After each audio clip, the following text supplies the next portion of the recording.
Talking about mental health isn't easy. However, it's vital if we want to overcome any mental health difficulty.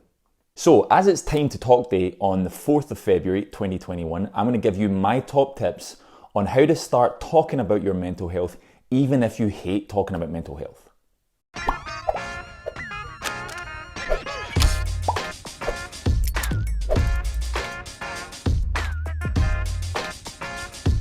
What's up guys, welcome to another week's episode of GetPsyched, and like I said, this week we're taking a look at how to start talking about your mental health when you hate talking about mental health.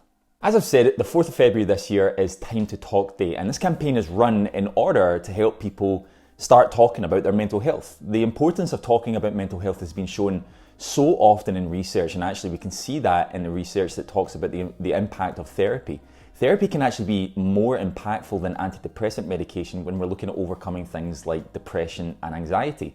So talking about mental health really does work. And if you've never spoken about your mental health before, it can feel pretty scary. It can feel like the kind of thing that you really should avoid and that you shouldn't do. But like we said, the research shows that talking about mental health is vital.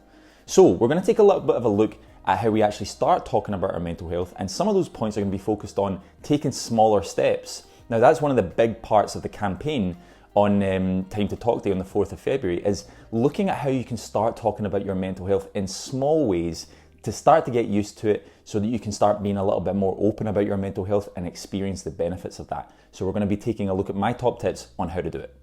My very first tip is to find somebody that you trust. And not only somebody that you would trust, but somebody that you would be happy listening to about their mental health as well. Finding somebody that you trust is my first tip for a very particular reason.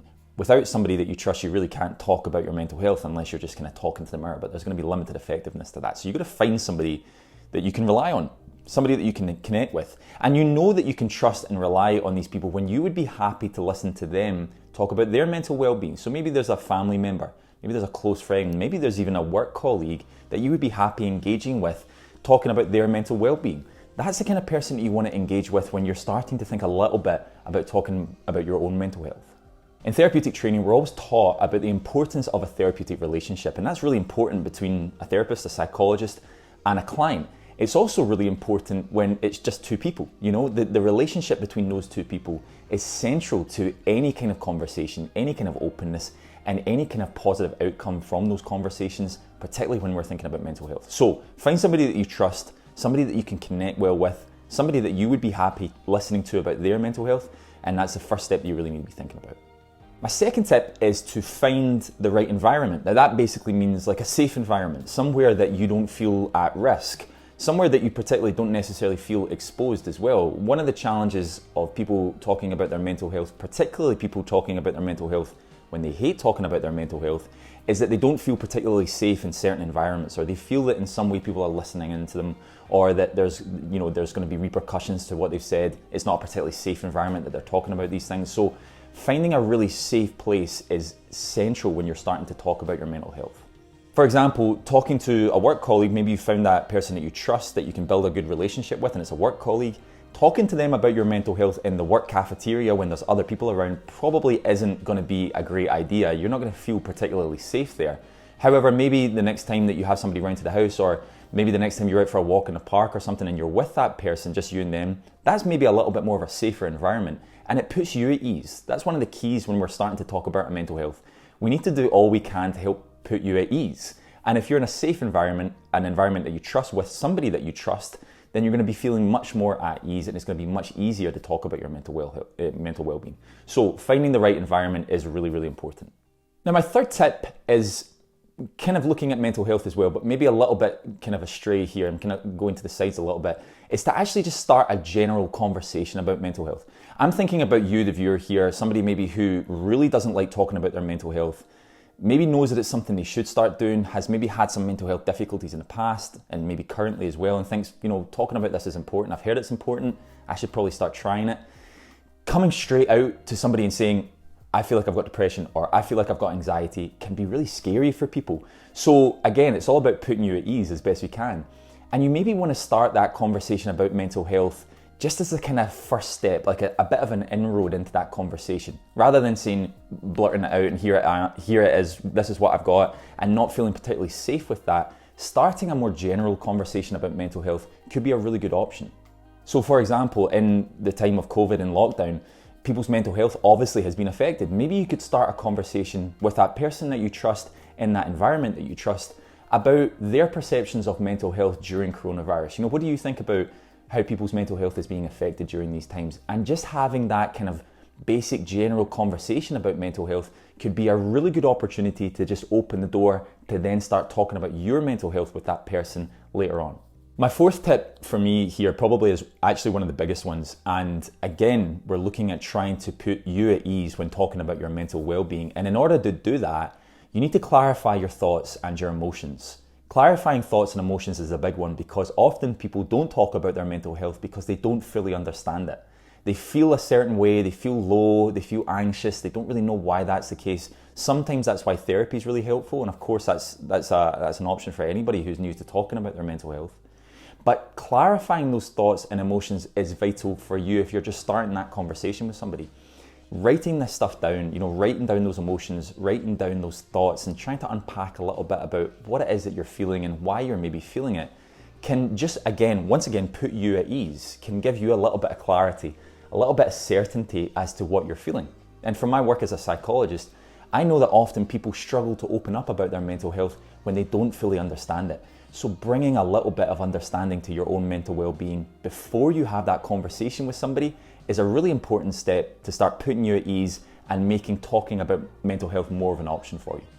Okay, my next tip here is to start small with your conversation. Now, I say this because this is one of the really key themes of the Time to Talk Day on the 4th of February. Their kind of mantra for this campaign this year is starting small. Now, that could be just how you're feeling that day, like feeling a little bit anxious today or feeling a little lower today, or it could even be, feeling a little bit better today, feeling a little bit more upbeat, a little bit happier. Talking maybe even on day-to-day terms could be a really good option for people who aren't used to talking about their mental health with somebody that they trust. Rather than saying, and it's kind of similar almost to starting that general conversation about mental health that we talked about earlier, rather than just blurting out how you've been feeling over the past 6 months, because that might not be ideal because it might put you on edge a little bit.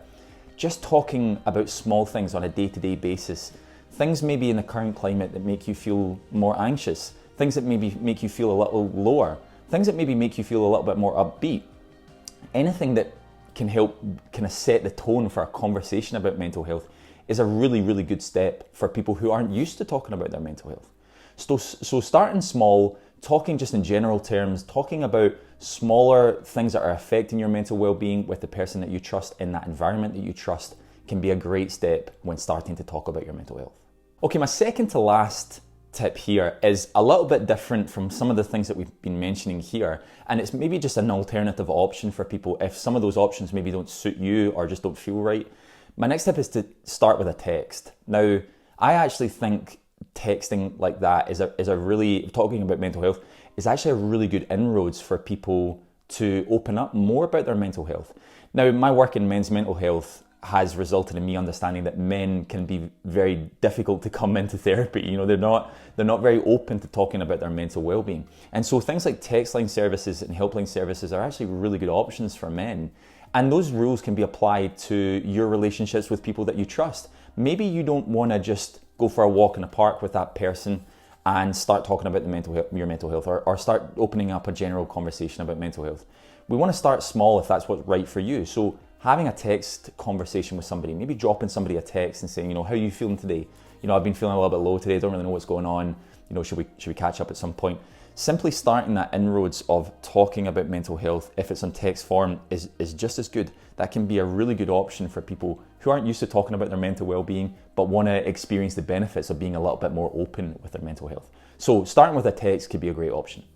Now, my final point here is something I actually feel really passionate about. Now, as a psychologist, working face-to-face primarily, although I do some online stuff during lockdown and COVID, I find that face-to-face therapeutic work is always most valuable, but I know that there's a real place for helpline services. And this is my final tip, because if you're not used to talking about your mental well-being, but feel that you should start talking about your mental health, a helpline can be a great option. It's a confidential environment. You don't even have to give your real name if you don't want.